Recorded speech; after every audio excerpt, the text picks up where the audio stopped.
Welcome to the Hacking Your Health podcast with Ben Canning and Dave Kennedy. Two guys heading out to hack body, mind, business, and beyond. We are here to provide a single source, bullshit-free guide to understanding your body and how you can live better for longer.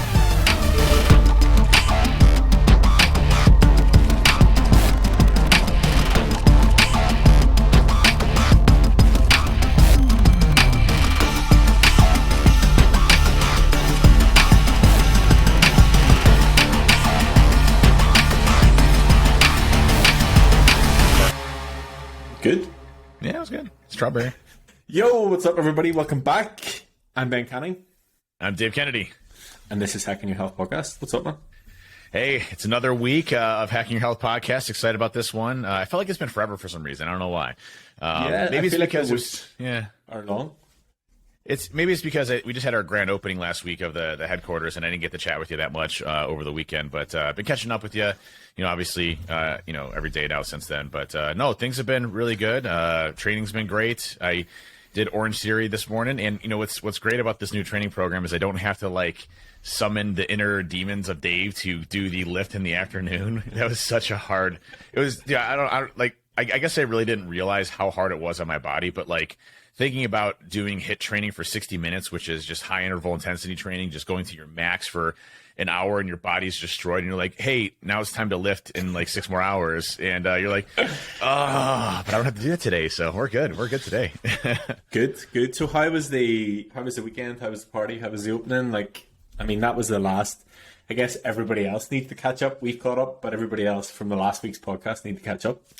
Yeah, for those that aren't aware, we just built our new 20,000 square foot state-of-the-art headquarters for Trusted Sec, and we had the big grand opening on Friday. Even though we don't have occupancy permits yet, that's coming on Monday. So technically, I'm not even working out of there yet. So it's like you have this brand new building you can't use, which sucks. But it was awesome because we got to fly all the folks from Trusted Sec out from Norway, the UK, Belgium, everywhere, and they all everybody flew in. We had well over 100 people here.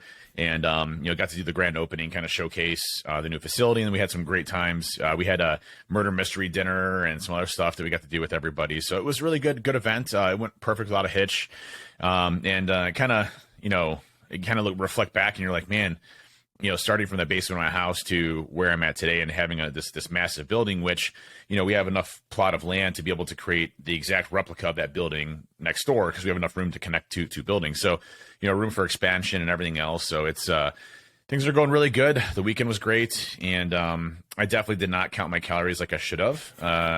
For Friday and Saturday, I was okay with that though. And then I hit right back on Sunday and right back at my same thing. So it's been great.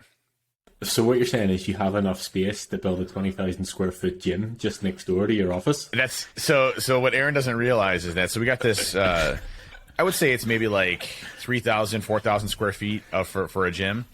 And it's going to continuously increase to 5,000 to 6,000 to 10,000. I think we actually have 10,000 square feet downstairs in the basement.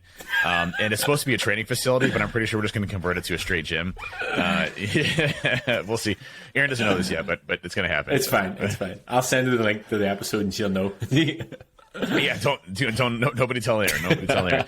But we are going to get a shuffleboard down there, some ping pong tables, and some arcade games and things like that down there, so we can hang out, do the gym, cool meeting place for everybody. And then we're going to have monthly events and training sessions and stuff like that there. So I think it'll be really cool. Yeah, I think I got a lot of positive feedback, obviously, from last week's episode, and I think the sort of overwhelming across the board consensus was everybody wants to come and work for Dave. Totally cool with that. We're hiring. I'll say it was there was a really cool story that happened. It's a Friday when everybody got there. So was it Friday? No, Thursday. So Friday was our opening ceremony and a dinner and everything. But Thursday we had everybody across the street from the Hilton. There's a place called BJ's, and we went to BJ's. And we rented the whole side of the place up, over 100 people at this place. And I walk in, I'm like, oh my gosh, I can't believe this is all Trusted Sec. I couldn't believe how many people there were there. And as I was walking out to go to leave at the end of the night, this family, it was a mother, father, and a daughter, stopped me, and the mother's like, "Hey, just quick question. Like, we're just not to be nosy or anything or weird, but we noticed that, you all are from something. We can't figure out what it is. And, it's obviously not a business because you all love each other and you're giving each other hugs and you're super happy. And like, you're obviously like best friends. So like, how do you all know each other?" And I was like, "Actually, we're a company and we're all best friends. Like we're all, she's like, "I've never seen this before. This is awesome." So didn't know companies like that existed. So it was cool to see other outside people look in and say, "Hey, this is, this place has a really good culture and we take care of our people and everybody's happy to be there." And, I got, it's funny. I got a lot of compliments on our company picture because I'm all the way in the back, not in the front, which, you traditionally see like leaders have to be in the front. It's funny, like that doesn't even like cross my mind when I'm making the picture. I'm like, hey, everybody should be up front and showcase trust. It's like, everybody knows me, who cares? And I'll just get in the back, and that's how I think. I don't even think about, oh, I should be in the front or I should be in the back or I should be in the side. Like, it's just, hey, I'm tall for one, I should be in the back. And two, who cares? I did have to zoom in. I was like, Dave, take the photo. Like, is it where the fuck is he? Where's Waldo? Where's Dave? But yeah, but no, it was a good time, and really enjoyed hanging out with my folks and my peeps over at Trusted Sec, and just a good group of folks at both Binary and Trusted Sec, and super amazing to see where we've come from to where we are now and to where we want to go. So cool. How are you doing, Ben? I'm doing really good, man. Thank you so much. My shoulder, hold on, I'm closing Discord here because it's making noise at me. My shoulder is better. I got some criticism for that post with the 110-pound dumbbells. Like, I know what my body, anybody who's looking at that going, "Oh, that's a fucking stupid idea." Yeah, okay, well, maybe, but I know how my body works and I know that what it's capable of. And it felt good. Like, it genuinely felt good. I've never lifted those dumbbells in that way. So it shows me that what I'm doing with the physio and rehab perspective is definitely working. That's great. I did 120, by the way, but it's good. Yeah. That's good. But I mean, you're not going through shoulder rehab, so whatever. No, it was good. Training's been good. I actually had a conversation with a new coach today. So I've signed up with him. I'm pretty sure I signed up for 12 months. I can't really remember. But anyway, I've signed up with him. It was actually kind of cool. So it's a guy that used to work in a gym that I used to go to a lot of like seminars and events at. And I remember the first time I ever met him. It's the story about whenever I walked into the gym, the M10 gym, and it was just big fucking guys and they demanded respect because they just had a presence. And that's what made me want to have a presence with these big fucking guys. So it's a guy called James. And I mean, I genuinely haven't spoke to this guy in like 5 or 6 years, and it was just like catching up with an old friend. So it was cool. So yeah, I had a conversation with him today, and what was interesting was obviously we spoke about goals and what I wanted to achieve. And this is something that I've noticed that I've been getting a lot on calls with potential clients or discovery calls or whatever, is people aren't necessarily coming to me with a desired physique or weight goal. It's more the mindset and the mental side of things. And that's what I said to James as well. I was like, I need to be more productive, operate at a higher level. And I know that managing my physique and managing my nutrition and managing my training is what can get me there. So it's not necessarily I want to look a certain way, but I know that when I do look a certain way, I'll feel a certain way. So it's almost like going to him for the byproduct that I know I'll get. So cool conversation with him. I have another call scheduled with him next week. And then basically we'll get started and go from there. That's awesome. And I think that highlights the importance of, listen, we're always trying to improve ourselves and learn more that, we can help and share with others. So by you going to a coach, I always thought it was the weirdest thing, a trainer having a trainer. You expect, Yoda not to have, his mentor, but obviously Yoda had a mentor, and, and it's those things where, if you're not continuously learning about your job or profession, if you're not continuously getting better with yourself or trying to learn more, you're not going to be a great trainer with anybody else. Right. And I think, as I've gone through this process, I can't imagine myself without a trainer, because I love the aspect of, the positivity, the reinforcement, having a plan, having somebody on the outside be able to say, hey, you're messing up, or hey, you are on track for what we want to do. Those are all like important things I think that a trainer instills in you. And, obviously, if I decide to leave security someday and become a personal trainer, I'll still have trainer, obviously you, Ben, but, thanks for clarifying. I don't think that's ever going to happen, but, at the end of the day, it's such an incredible experience because you start to learn so much more. And I think, today's topic is, how do you, for one, how do you track progress with yourself? And two, how can a trainer help you with that? And what should we be looking for? And I know we've done podcasts before on what you should be looking for from a trainer, but I think it's also important to recognize, where trainers really facilitate your success in these different areas, because I think the largest case that a lot of people struggle with is when they're doing it on their own. One, most likely don't know what you're doing. Two, the progress is such a difficult thing to track because it is such a slow burn to get there. You've spent years jacking yourself up, to get to a place where you're happy, and even knowing what that is. We hear all the time that, hey, I want to drop 40 pounds and I'll be happy. Well, guess what? When you drop those 40 pounds, you're probably not going to be happy. People want that chiseled six pack. Guess what? You're probably not going to be happy with that. You're probably going to want more muscle. And then what does that mean? So there's all of these different things that we really don't know. And we see somebody's physique and we're like, hey, we want that physique right there.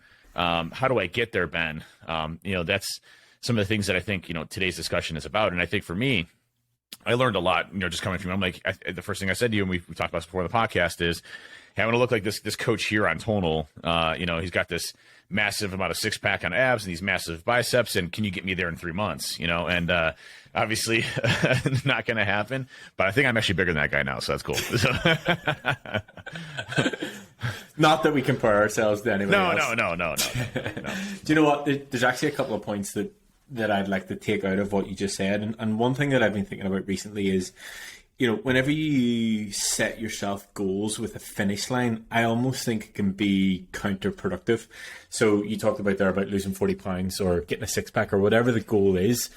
That to me is setting yourself up that you're going from A to B. And sometimes I find that what that also almost does with people is they like, okay, I'm willing to suffer for this amount of time to get to this place. And then whenever they get there, they just totally lose their shit and go off the rails. And that's why I'm not against setting goals. That's not what I'm saying. But what I'm trying to get at, and what we do, and this, is we set yourself up with the habits and the routines that can sort of get you there, but know that you can do it long term. Because I've seen it, whether it's getting ready to go on holiday, or whether it's getting ready for your friend's wedding, or whatever the short term goal is, or whatever the finish line is.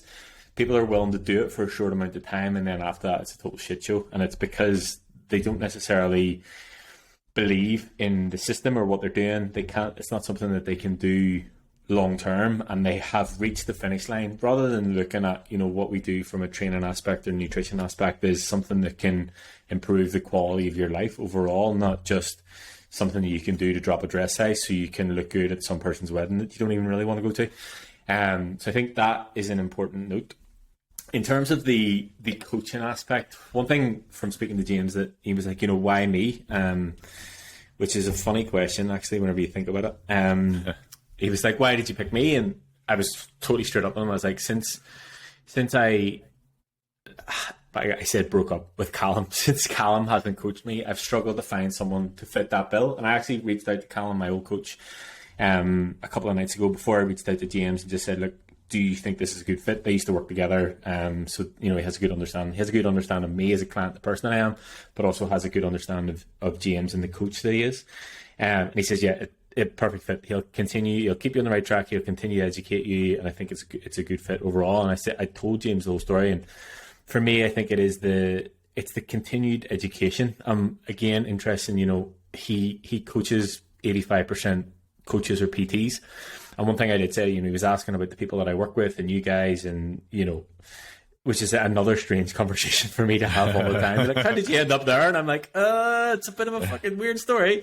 But even for that, he now knows the people that I coach and will be able to help me improve that. And I now have a point of reference of, if somebody comes to me and it's something I don't know or I need a second opinion on, I now have that person to go to. So it's not only a coach in terms of this person's going to help me manage my training and nutrition. It's almost like a mentor. And I think that this is sort of what led me on to want to have this conversation today is, I feel like everybody should have a coach in some capacity. I'm not trying to make this a sales pitch as it's going to be me, but a coach in something, as someone that you can lean into whenever you're struggling with something, or someone that can hold you accountable, or someone that can be your second set of eyes. And that's something that I've said quite a lot recently.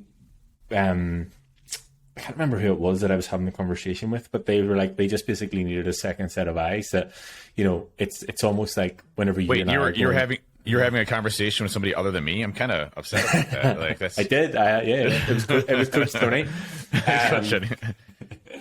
No, but it was basically along the lines of, you know those, whenever you start to doubt the process, and whenever you start to think, you know, oh, maybe I'm putting on too much body fat, and are we pushing this too far in terms of calories? It's having that sort of second set of eyes to look at it, rationalize it, put it back to you, sort of zoom out on things, and having that person.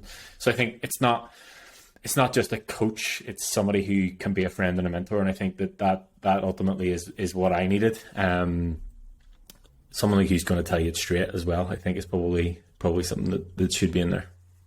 For people that aren't coaches or trainers at this point, you know, looking at something that can put you into a system and guide you along there. So for me, you know, I look at some of the programs, like if you didn't have a coach, you did have a trainer, like some of the programs like not Slim Fast. The hell's the one that my wife was always on that counts by points? Weight Watchers? Slim Weight Watchers. There we go. Weight Watchers. So okay. like, you know, like a system like Weight Watchers is actually, you know, a relatively simple system. If you take the time to learn it, you know, you're essentially making carbohydrates, fats, and proteins a very easy process for calculating, you know, point systems that equate to how many calories you should be intaking per time.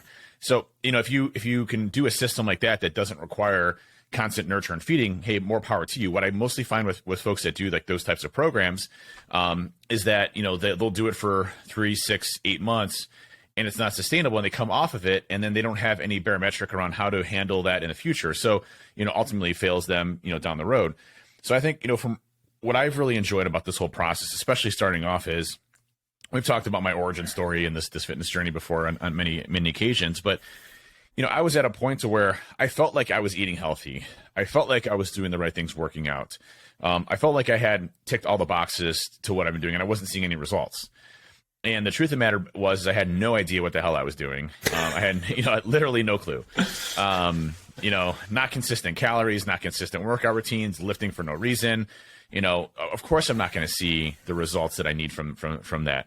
And so I think, you know, for me, having a coach was more so the guidance of going through those different scenarios and understanding my body, understanding my progress, understanding, you know, what I needed to do from a calories perspective, and progress photos and measurements and all of these things. That system is more so of a lifestyle than it is, you know, a Weight Watchers type of plan or thing that I can come off of in 6 months. So, and I'm continuously learning. Just the other day, you know, I sent you 2 videos on RDLs because we hadn't done those in a while in my training program.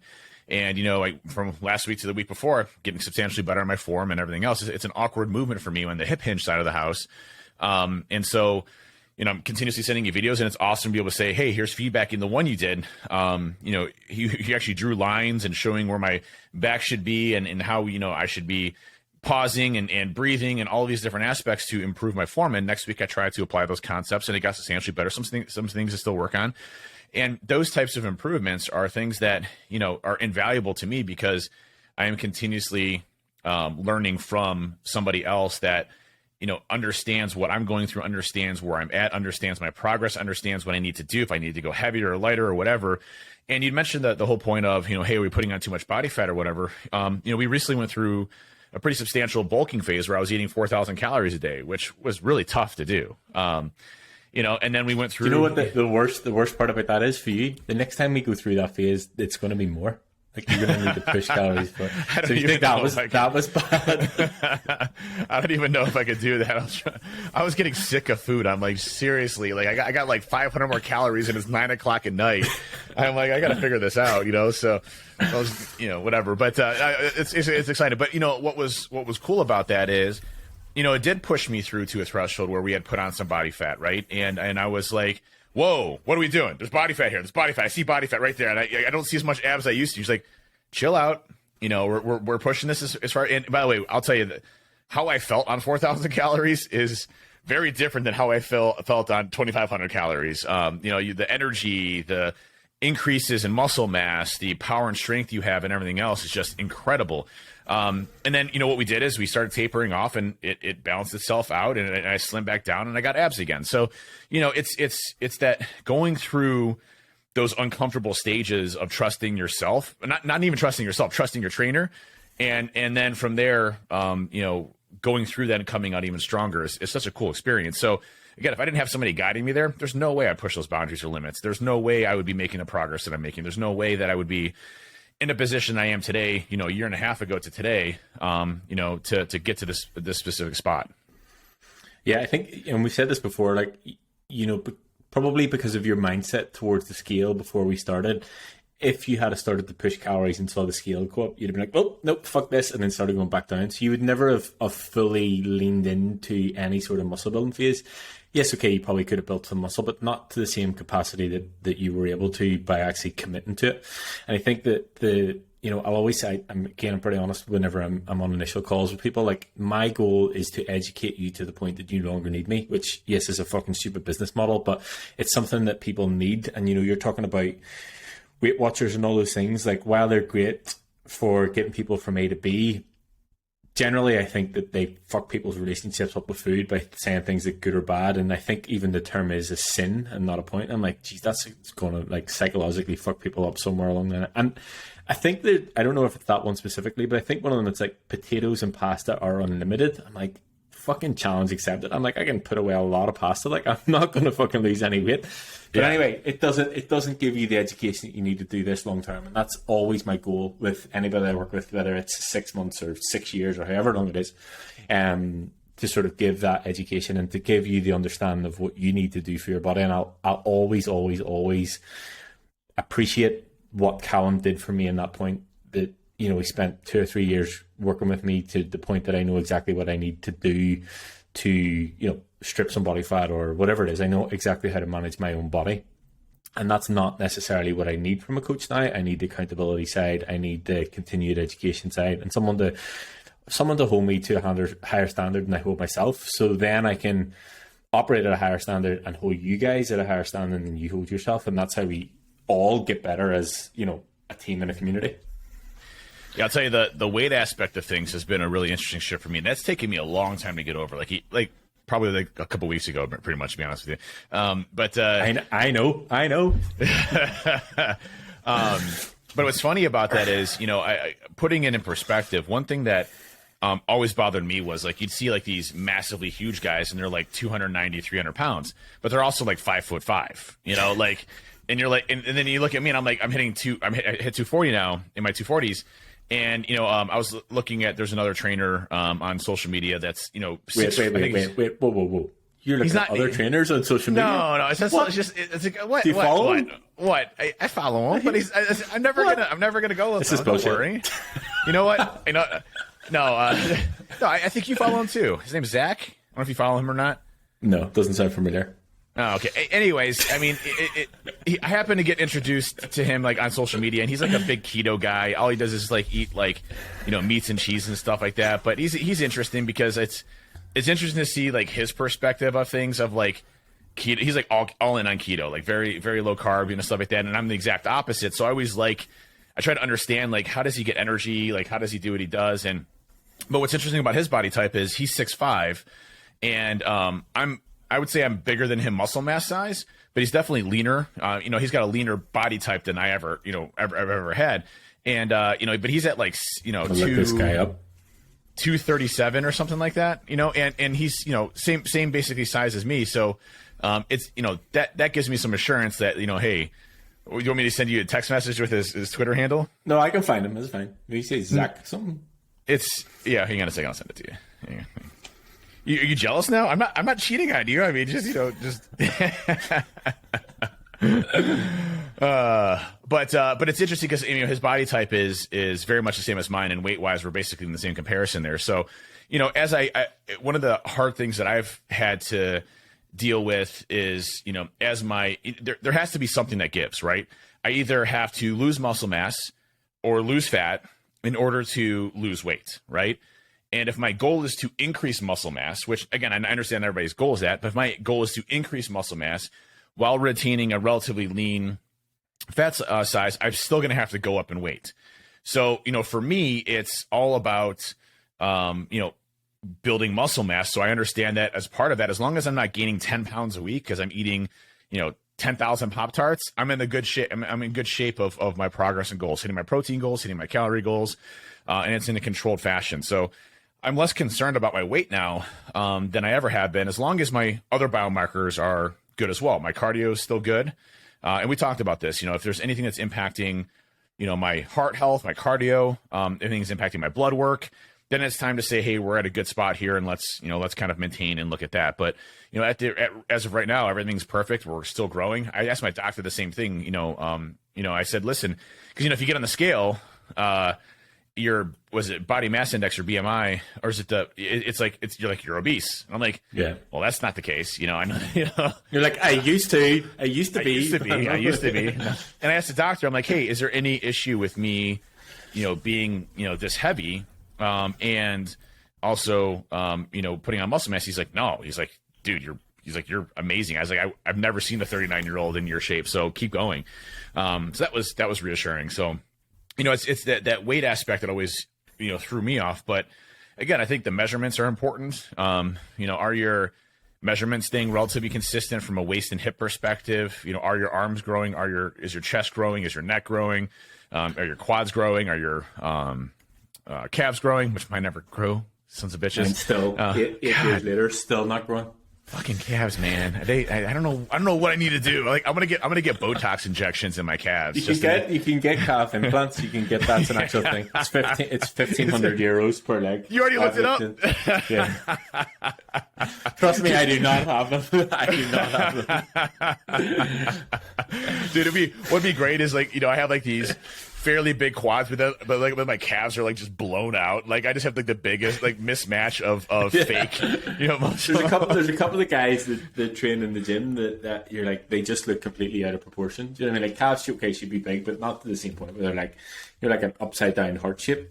Yeah. This guy, by the way, hard. I'm not jealous of Zach's strength, right? But he looks absolutely fucking miserable in his photo. So I don't know whether it's because he's shredded and he's just depressed about food, or it's because he's had to do keto to get there. But he looks sad. He looks upset. He looks like he needs a hug. He's a nice guy. But he eats a lot of eggs. A lot of eggs is his thing. He's all about eggs. The other thing about that, and I heard this on a podcast recently, that people are bumming and blowing about, you burn more fat whenever you're doing keto. They're like, yeah, you burn more fat when you're doing keto because you're fucking eating more fat. That's why. Yeah. Fair enough. It makes total sense. But yes, so obviously, having different markers and different touch points in terms of not just looking at the scale, I think is massively important, because it can get frustrating if you're just looking at one thing. And obviously, as a society, we have been brought up with the scale. It's been what everybody's always known. And I think that's probably one of the biggest hurdles for me working with people, is trying to get them to step away from just focusing on the scale. And I know that it's been a recent thing for you. And I know that some clients that I do still work with at the minute say that they're over it, but they're not. Because it's been such a big part of their life for so long. Do you know what I mean? And especially if you've come from a position that you have been, 30, 40, 50, 60 pounds overweight or whatever it is. So I do understand that. And I'm not saying that those people aren't losing weight, but it's some weeks that, whatever's going on in your body, whether it's undigested food, holding on to water, whether just no weight has come off or whatever. And that's why we look at measurements. That's why we look at recovery. That's why we look at, biofeedback. That's why we look at heart rate variability, resting heart rate, and all those things. It's having sort of a zoomed out view on what's going on in your entire body, and not just what the scale says based on standing on it once a week. Well, let's cover that really quick from a progress perspective, because I think it's important to set expectations for yourself. Can you go on a juicer diet or starvation diet and lose 20 pounds? That's fine. You can do that. If you want to put yourself through that, me fasting for one day, I want to eat my dogs. That sounds horrible, but I'm hungry. I'm a hungry person. My body needs energy and meat and protein and everything else. And I'm not saying you have to have meat. There's obviously plant-based options there, but the dogs are meat. So the dogs are meat. So, and obviously I would never eat my dogs. Love my dogs, but there's a couple times I thought about it. I'm like, hey, I think the biggest difference we need to sort of give here is there's a difference between losing weight and losing body fat. And I don't want to be the coach of like, oh yeah, you know, body fat this and, you know, whatever. But, you know, yes, you can lose weight by not eating and you will be lighter. Like I could probably lose 10 pounds in a week if I wanted to. I'd be fucking miserable and everybody around me would be miserable too. But I could do it if I wanted to see a number on the scales. And I guess probably a good comparison to this is, you know, athletes that need to make weight. Helmy, for example, he lost 4 pounds in an hour because he had to like. You sent me the pictures of that. I was literally laughing my ass off looking at Helmy in a full sweat outfit in a sauna because he got the kg to pound conversion wrong. Yeah, so he didn't make weight whenever he went for his weigh-in before his show, and he had literally 1 hour before the cut-off time, and he had to lose 4 pounds, and he did it. So, you know, you can do ridiculous things to your body to lose weight. I wouldn't recommend doing that. He spent an hour in his full clothes in a sauna. Absolutely brutal. But, so, in terms of, like, you can lose weight, yes, you can. But there's a difference between losing weight and losing body fat. And I've touched on this before about the times that you should sort of, like, feel hunger and why that's a good thing. And that's actually fat oxidation in your body. So, knowing the difference between those two. And that's why measurements are so important, specifically waist and hips, and they're the main ones that I will look at. You know, whether we're in a muscle building phase or a fat loss phase. If we're in a fat loss phase, we should see them moving. If we're in a muscle building phase, we should see them staying in and around the same, and that's when we're okay for weight to sort of tick up. And we've been there before, that, you know, your waist measurement has stayed in and around the same, if not dropped, while we're adding weight. So there's a big difference between what weight you are and how much body fat you have. Yeah, and you know, that's why whenever I hear, and this is a big misconception that I think a lot of folks get wrong, is let's just say you're overweight, okay, and you want to get rid of your stomach or your love handles, right? I will, you know, 100% tell you those are the two hardest things to lose. Those are the last parts of your body that go from a fat loss perspective. Everybody does carry weight differently. Like for me, you know, my stomach is number one. My love handles actually go away before my stomach does. Like, it's such a pain in the ass. And it's like literally the last thing to go. And so, you know, like ab workouts aren't going to help you with, you know, losing weight in your stomach. Now, abs will pop out better if you have a lean structure, and they will look more defined as you start to do more ab exercises. But, you know, here's the thing. Let's just say you believe you're 40 pounds overweight, okay? When you lose that 40 pounds, you're still going to look skinny fat, you know, because you don't have any muscle mass. You don't have any definition in your body unless you get really, really, really, really, really lean, you know, and you have a little bit of muscle left in that after you've completely like starved yourself and not giving yourself enough protein, and your body eats away at what muscle you had left. That's why when Ben goes through everything, you know, it's really a combination of trying to do resistance training to build up your muscle, and then putting yourself in a slight caloric deficit so that you lose weight, but you're also maintaining and building muscle mass, which is possible to do. You know, if you're surrounding yourself with enough protein, you're giving your muscles enough protein for growth and repair, and you're in a slight deficit from a calorie perspective, which means that you're consuming, or your body is expunging more calories or burning more calories than you're consuming, you will inherently lose weight, whether that's a pound or two a week, which is about average. If you're much heavier, you can do a little bit more than that. But ultimately, that balance of 1 to 2 pounds a week and making sure that you get enough protein intake to sustain your muscles will eventually get you a much better definition down the road when you lose that weight, than having to shred and lose it all and then try to build back up again, which is very difficult to do. And you're not going to be happy with the results, because if you want to build a lot of muscle mass, a byproduct of that is going to be being in a surplus and adding, you know, having fat as a byproduct of it. So it's this balance you have to do with your body, and you can absolutely stay in a caloric deficit for the rest of your life, and, you know, continue to build muscle that way. It'll be a much slower process than if you were eating a lot more food and had a lot more energy and were, you know, doing more lifting. But it's what you want to accomplish with your routine and exercises. You know, the biggest caution I'd say for people when you're trying to track progress is, you know, people want immediate results. They want to shed 20 pounds in a week. Well, you're going to be fucking miserable for that week. Everybody's going to hate being around you, and you're going to hate yourself why not do it in a more scaled approach where you're building muscle and you're losing that weight at the same time, and then from there sustain that, and then continue to improve on it. So again, these things that we're talking about are slow and sustained things that you can do. And I think everything from progress photos of what you're looking at, that what you mentioned around heart rate variability and sleep, so important, body recovery and everything else. Those are all fundamental steps that you put into yourself to get those day-to-day things happening. Yeah, and there's so many. There seems like there's so much there, which there is in a sense, and you need to realize like it's just adding one thing in at a time. Because if you're getting people to look at all this shit, they're like, "What the fuck? I don't have time to do this." Blah blah blah blah blah.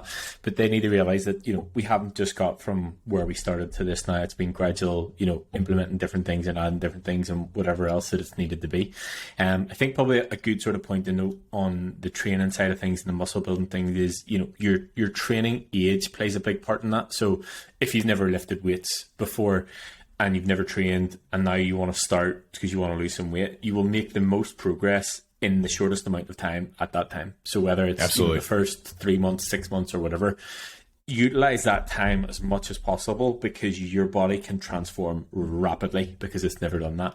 As your training age grows, the progress that you can make in terms of strength gains and muscle gains starts to slow down, which is shit, let's be honest, but it is. It just comes down to the timing of it. So I would try and utilize that as much as possible, and then recognize the same sort of thing that if you've been training at any sort of level for 3, 4, 5 years, understand that yes, you can still make progress.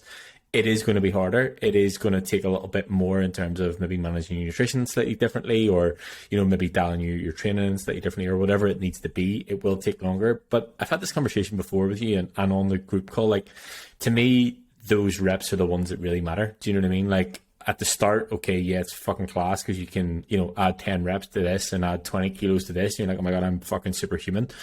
But whenever it starts to slow down, you really need to grind those reps, and you're hitting all-time PBs, and you're like, I'm actually lifting weight that I've never lifted before, and it's been a real challenge to get there. Then it's much more rewarding, and that you have increased the muscle mass, you have the muscle maturity there to do it, and you've been able to sort of increase that over time. So yes, it's good to sort of utilize the quote-unquote newbie gains at the start of it, but as you start to get into the process and it becomes that little bit more difficult, it definitely becomes more rewarding. Yeah, I like the way that I like to track progress is, obviously from a measurement perspective, visuals are a big thing. But I'll tell you how I feel is a big component of that. So, energy throughout the day, quality of life, how I feel personally about myself. When I go out and I'm coaching my kids' basketball thing, I feel big. I feel like I'm a muscular guy. Like they're like, that dude's been lifting. I love that feeling. That's great, and I want to continue to grow that. But some of the things that I think really make a big difference for me from just an understanding of me progressing is exactly that. Can I put up more weight than I traditionally have been able to do before? And I remember when you and I were pushing that power building program, our goal was to get above 500 pounds, right? For the sumo deadlift. Oh, actually, we've made it this far and we haven't talked about our rack pull at the weekend. Anyway. Oh, yeah. We definitely got to get to God. That was pretty intense. I'm not going to get there anytime soon, but you're not to go on this, but your spinal erectors and your overall back is just insane. But anyways, so I went to go do the 505 pound deadlift, and I couldn't get to it. It took me forever to finally get there. And just the other day, I just had some friends over. I had done like 3 or 4 main sets where I was in like the 455 range. I was doing like 8 of those, and I was like tearing it up. I'm like, just go to 505. And I lifted 505 twice, like it was like nothing, that's the cool progress that you start to see with yourself, is that, hey, you are getting stronger. Your muscles are getting more acclimated to heavier weights. And I'll tell you, injury wise, I don't even come close to the sciatica issues or the IT band issues that I was getting before. I don't come even close to, having any type of muscle issues. I mean, I will get tiredness or soreness in areas that I work, really hard, but never to a point to where it's ever, precluding me from doing something else. So, everything has really balanced itself out. And a lot of that is, kind of customizing my equipment to my body and making sure that I don't put the strain where I don't need to. But I also think that it has to do with, I'm just getting way stronger, right? And that's the progress that I like to see, is that I'm strong. I can do a lot of reps and throw down a lot of volume and weight. and I can kick everybody's butt at Orange Theory, you know, when I'm running. Although I will say there was just a really quick tangent story. We had this thing called it's called Orange Everest, where you basically have to increase, you know, every, you know, it's like you start at 2% incline, and you go to 3, 4, 5, all the way to 15 every minute, and it's like 24 minutes of just inclines, and then you go back down again. It's miserable, and I just wasn't feeling it. And I will say that there was a girl that was two stalls down for me, or two treadmills down for me. She absolutely beat me, and so I did lose, which I'm okay with. I was not. Did she know she was in a competition or no? She's actually the one that will come to me and say, "You beat me today," or something like that. She mentioned to me one time, she's like, "I was trying to beat you the other day," or whatever. I'm like, "Oh, dang, I wasn't paying attention." Do you tell any of the guys in Orange Theory about the podcast? Like, I feel like you talk about Orange Theory and the people that are there quite a lot. I think they should be a part of it. Hey, maybe they should know about it. I don't say anything about it just because we talk shit about them a lot, but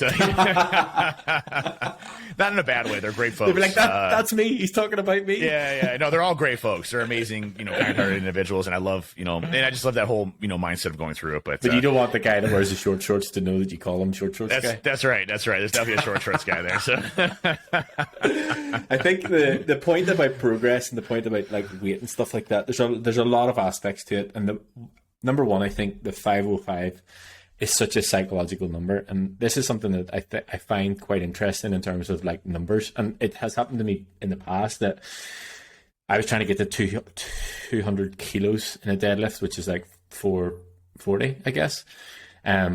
And I could lift 195 pounds or 195 kilos all day long, no problem. But putting that additional 5 kilos on, you may as well have super glued the fucking thing to the ground. Like, it could not even move it off the ground. It's amazing how much difference that little bit of makes. I mean, you hit your capacity, right? Yeah.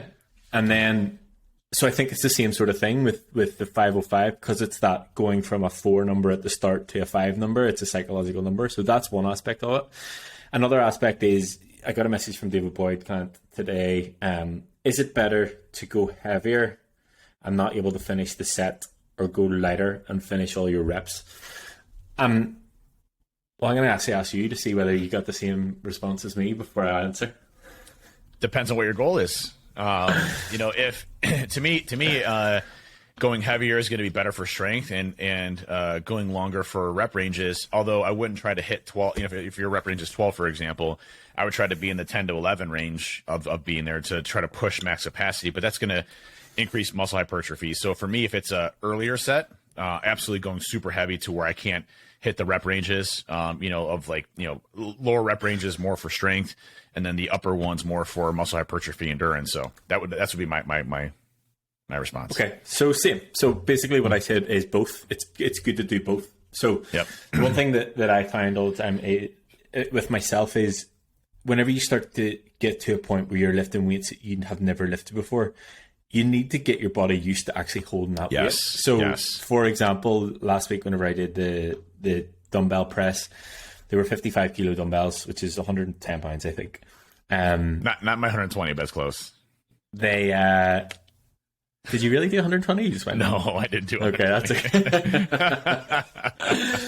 So I had never lifted them before in that movement. So I did 50 pounds before, or 50 kilos before, which is 100 pounds, whatever.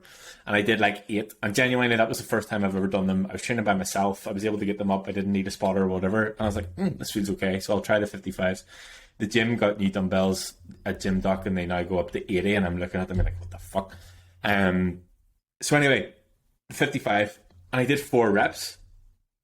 Now I know that I can do 4 reps at that weight, so next time I go in, I do 5 and 6. So to me, it's good to go in and feel weight that you've never felt before. Well, no matter what movement it is that you're doing, just get a feel for the weight, to feel like what it is in your body. You know, if it's a squat, even just put the weight in your back, take a step back and go, nope, fuck this. There's no way I'm going to be able to do that, and back in. If it's a pull, if it's a deadlift, if it's a rack pull, whatever, just feel like what the weight feels like in your hand. And you maybe will only get 2, 3, 4, 5 reps. But then you know, and then you go into your set that you're doing, you know, 8 to 12 or whatever it is that you're working set, and you're getting that upper rep range. So it's good to do both, because you don't know what your body's capable of. Your body obviously needs to adjust to be able to hold the weight. And generally, I find that, you know, after 2 or 3 weeks of having that weight and feeling it, you're fine with it. You know, your body knows what it feels like, it knows what to expect, and you can do the reps and you can hit your rep range, no problem. Yeah, a good example of this, of one of the examples that I would use is my bench press. When I'm doing bench press, if I'm going to I document, Ben will give me a training program. I'll take that training program, I'll digest it into my Excel spreadsheet that calculates my total volume, my previous record from the week before and everything else, so I can look at all the data and say, okay, here's where I was at last week. Let's try to exceed that in some way, shape, or form this week, in certain movements. And for bench press, if I'm doing heavier, for example, my bench press is a big compound movement, so I'm trying to get anywhere between 3 to 8 reps, per after my warm up exercise. And so if I'm in the 8 rep range, I typically will be increasing that weight substantially so that I'm in the 4 to 5 rep range or 3 to 5 rep range for those, and get comfortable with that. When I increase the weight, even if I think I can do more, I tend to err on the side of caution the first time I'm doing it, just because I want to feel that weight and to ensure that I'm doing proper form and technique as I go through. So I'll actually go a little bit slower, which fatigues muscle a little bit more, and I make sure that I do it properly. Now, I've definitely failed. I think I send Ben pics at least twice a week where I've hit complete failure on my muscles, and I did, the bar's just over like this. I'm like, damn it, I have to crawl under this thing again and get underneath it and get around it again. That's why we have safety straps. But when you're feeling that type of weight and you've never done it before, obviously form and technique and everything that you've built yourself upon, which is why we always say, don't start off heavy. Boyd was actually with me, and I was showing him sumo deadlift. That photo was hilarious. The photo that you sent, Cardi B. The one that you sent me. I screenshot this photo. He looked like he just had regret on his face. I signed up for this shit. I murdered him that day. It was. You should have called the police. There was a crime being committed for him. It's so fun. I don't know why I enjoy doing it, but they're like, "Oh, I'm done." I'm like, no, we still have 12 more sets to go. Yeah, I would love that. This for years, yeah. Honestly, if I wasn't doing so well in cybersecurity, I would be a trainer because just build the gym next door to Trusted Tech. I'll come over and we can just coach people together. That's it. And I'll just That's it. Let's do it. That works out. Okay. That sounds good to me. So I got the space for it. So, it's with Boyd specifically. What he struggles with is what I struggle with as well, which is kind of scared to ask about certain things, because you don't want to feel like you don't know what you're talking about in certain areas, and that's not the thing. Like you doing something you've never done before in lifting, you want to make sure that you're doing it appropriately. And I was the same way. I'm like, with Ben, I don't want to send him this video because I don't want him to think I don't know what I'm doing here, even though I've been doing it for a month. That's the wrong approach. You want to be open and transparent with somebody that understands what you're doing, so that you can start off with weight that is very light to get proper form and technique, and then you build upon that. So for me, it has taken me, a year and a half to feel like I have a good form with sumo deadlifts and with, traditional deadlifts and with bench press and, everything else. Now, RDLs are a great example where I haven't done those in a long time, and I didn't do them very well when I first started, and I'm back into doing RDLs again, and I'm like, Ben, I need some help on this to make sure I'm doing it appropriately. What can I do to improve this? Because I'm starting to get into heavier weights again with that. I'm building up on the weights. So I think, for me, rep ranges are important. So, what I like about our training programs that we schedule is that usually there's a kind of a warm up your muscle type of exercise where maybe we're doing leg curls to get some blood pumping into the glutes and hammies. And then we do our big compound movement, which is going to be, heavy on strength. So low rep range between 3 to 8. And we do a lot of that. And then the rest of it is supplemental ones to burn and fatigue the rest of the muscles for hypertrophy or growth.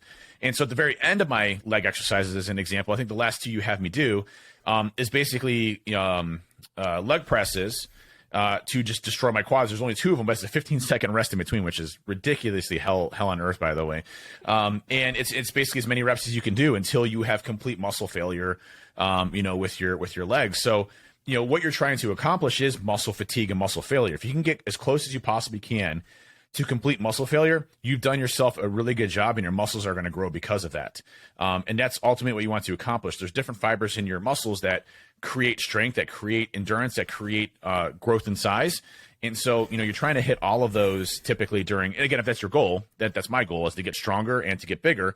You try to hit all of those, and it's more of what we call power building. So combination of powerlifting and bodybuilding to get the size that you want, but also be strong as hell as you're going and doing it. And I really enjoy that type of program because, one, I get to throw up some heavy ass weights and do some awesome stuff. And, it's really cool because I had, 3 buddies over, boy was over. And all they were doing was complimenting how fucking strong I was. And I'm like, yeah, that's right. That's why I lift. It's not to like, girls to say, hey, oh my God, I can't believe you're so big. I don't care about that. It's just when other dudes that lift are like, dude, you're strong. I'm like, yes, this is why I lift. I don't care about anything else. This is it. So, that's the cool part about, this type of stuff is that you're continuously pushing yourself, you're getting yourself stronger, you're seeing the benefits of it, and you're tracking the progress along to say, hey, I'm on the right track or I'm not on the right track. These are things I need to change. And having a trainer there to supplement that and get you along that process is just invaluable. Yeah, and the asking the questions thing I think is an important one. At the end of the day, I'll talk about me specifically. Like that's what I'm here for. I'm here for people to ask questions. Like that's you don't know what you don't know kind of thing. And I think even if we go back to what you were saying about having someone there, or I guess it's delegating the thing that you don't know. Like, for example, if you had a problem with the car, you're not going to try and fix it yourself. You're going to go to a mechanic. Or if you have a fucking bust pipe in the house, you're going to get a plumber or someone who knows what they're doing. You're not going to try and fix it yourself. So if it's something that you really don't know with your body, your physique, or your mind, like, surely that is something that you should delegate to somebody who is a professional and knows what they're doing. And especially with, if it is, to me, there are no stupid questions. And I will always I'll give my side and the sort of side that I think that you would give. And I think that that's what is so unique about the podcast and what we do. Like, we can see it from a coach's side and you from the client side and someone who just generally has an interest in everything that we're doing. So I'll always try and give some sides, give some perspective, and it's my job to help. Like, that's the deal. And even, people who aren't clients or people who aren't even in the community, like if somebody asks me for help in the gym, like I'm always going to help in any way that I can, because I remember being that person that's still like looking at a machine. And actually, funny story, I haven't sent you the photo of it yet. So obviously the gym has got a belt squat. Now, I've never used a belt squat and we didn't use it in the house. So every time I'm sitting on the leg extension, which is just directly facing it, I'm like looking at it, trying to work out how the fuck the thing works. I'm like, I haven't used it yet because I'm like, oh, I don't know, like what is this? I just haven't. So I'm going to ask Rob the next time I'm in the guy that owns the gym how the fuck the thing works. But yeah, so it's about asking help and understand that you don't know everything, and that's an important thing for me. And even if we circle this back to me and hiring James as a coach, I'm well aware that I don't know anything, and I'll always continue to learn, and I can only do that from other people and surround myself with other people. Yeah, and that's what it's all about. I mean, I learn every day from you. I learn from others, and that's it's a continual progress and making sure that you have a support system for it. And as you mentioned, if you have a broken AC, are you going to fix it yourself potentially? If you know a lot about ACs, I'm not. I'm going to call somebody to come in and fix the AC. Right? Same thing for your health, which it happens to be, by the way, like your most important aspect in life. Yeah, I know, but the one that you always just like, I'll be fine. Yeah, I'll be fine. I'm like, okay, lack of sleep, eating, like shit, destroying my body. No problem. It's fine. Everything else I'll take care of. But like, that's not the one thing and that's why, when I hear people struggle with like, I feel like it's selfish that I'm taking so much time for myself. I'm like, you're really not taking time just for yourself. You're doing it for every aspect of your life, your mental clarity, your overall health, and how you feel. If you feel better, you're probably going to be a better person. You're there for more energy with your kids. Like yesterday, I'll give you a prime example. I had done just an insane leg workout. Thank you, Ben.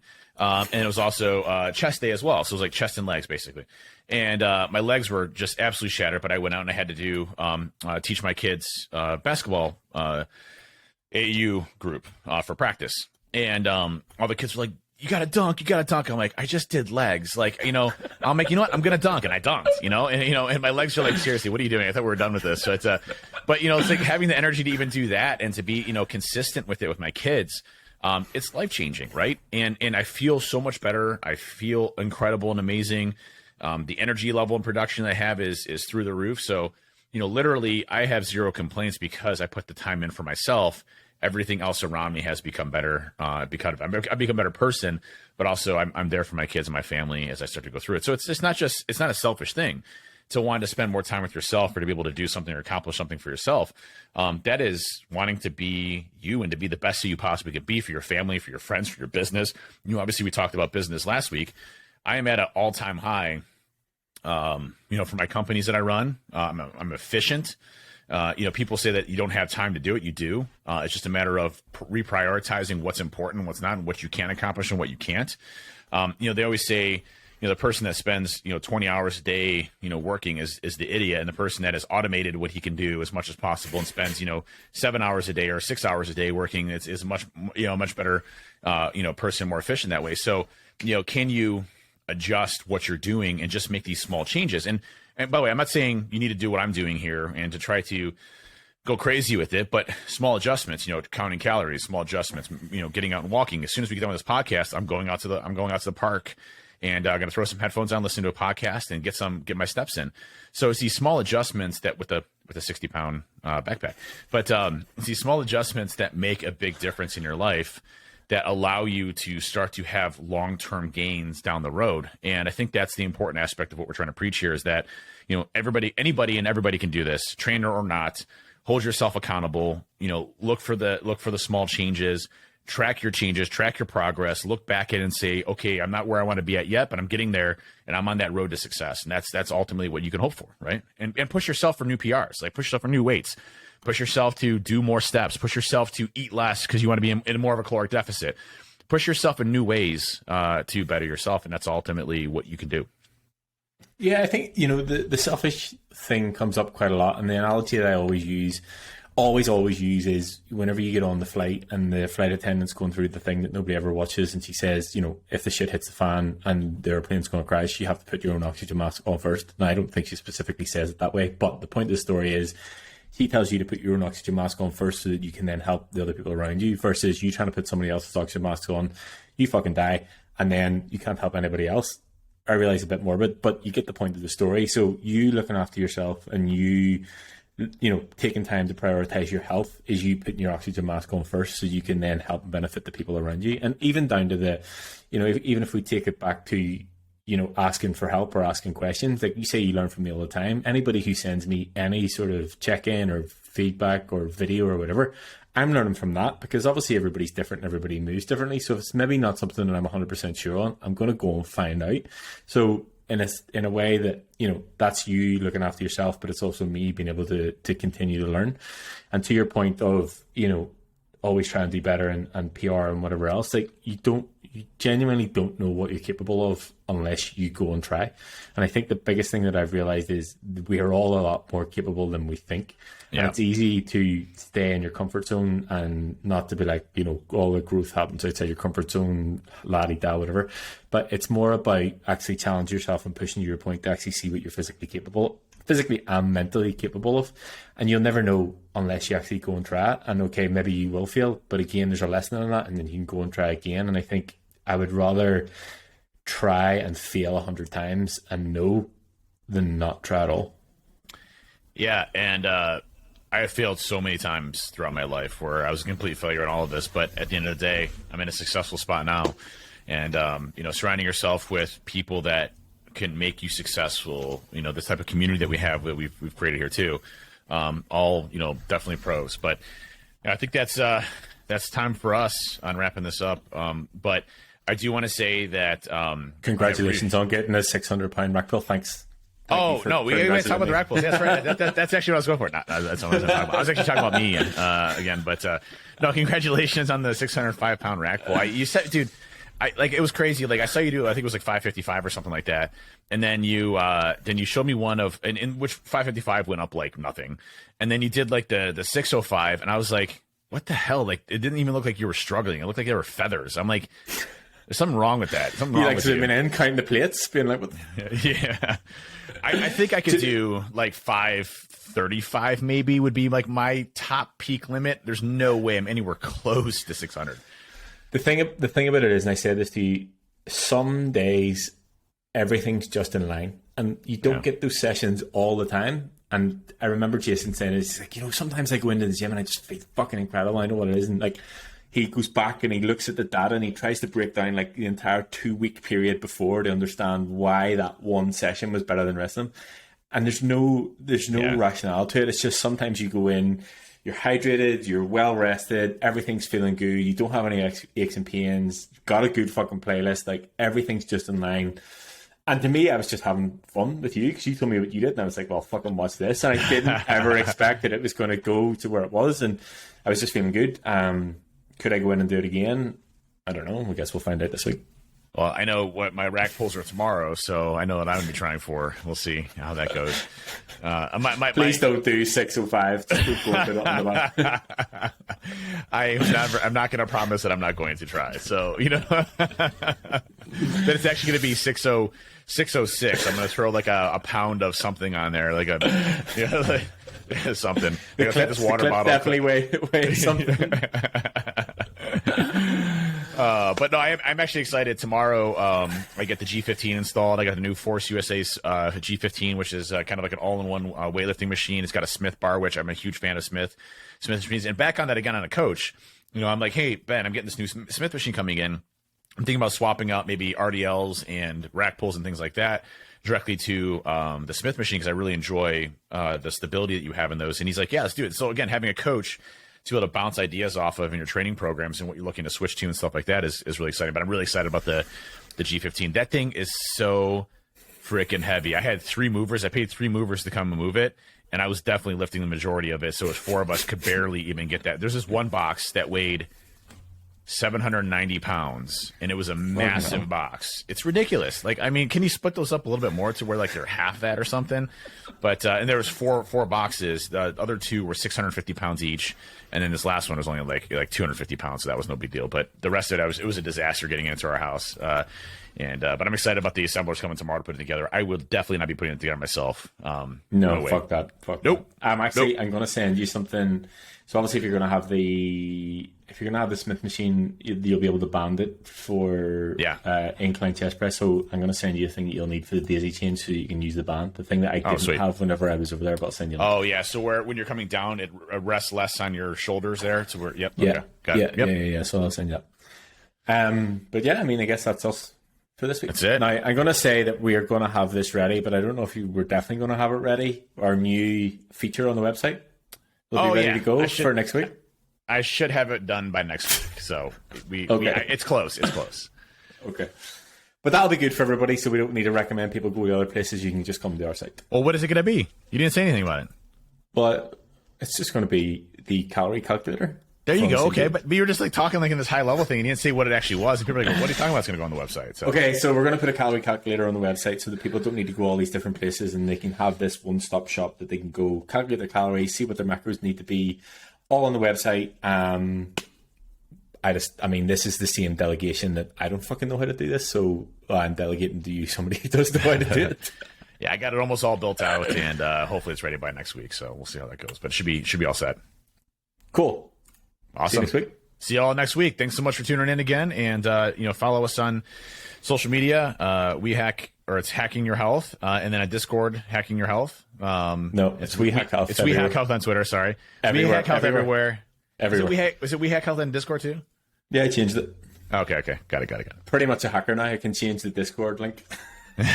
So it's We Hack Health everywhere. So Ben is creative here. So we got that. Awesome. So We Hack Health everywhere.